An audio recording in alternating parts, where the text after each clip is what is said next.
ইয়া মালিক লিয়াকদা আলাইনা রাব্বুকা, হে মালিক ফেরেশতা, হে মালিক ফেরেশতা, তুমি তোমার প্রতিপালককে বলো তিনি যেন আমাকে একেবারেই হত্যা করে ফেলেন। এই পরিবেশটা কি কখনো চিন্তা করেছেন?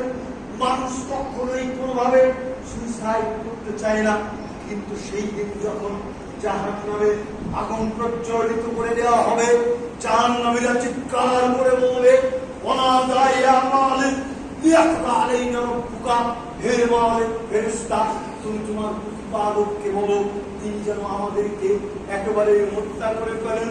কিন্তু মালিক ফেরেশতা বলে উঠবেন না না না, তোমাদের হত্যা হবে না। আরে তোমাদের হত্যা করলে তো তোমরা তো বেঁচেই যেতে, তোমরা এখানে চিরস্থায়ী হবে। লাকাদ জিন্নাকুম বিল হাক্কি ওয়ালাকিন্না আকসারাকুম লিল হাক্কি কারিহুন, তোমাদের নিকটে পৃথিবীতে সত্য প্রেরণ করা হয়েছিল, কিন্তু তোমরা তো অধিকাংশই সত্য থেকে মুখ ফিরিয়ে নিয়েছো।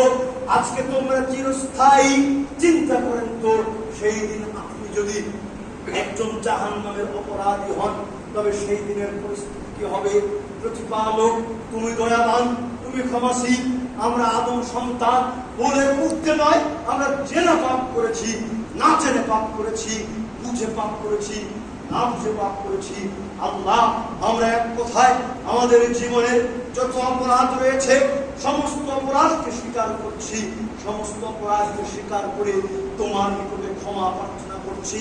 তুমি আমাদের জীবনের সমস্ত অপরাধগুলিকে মাফ করে দাও, আমিন।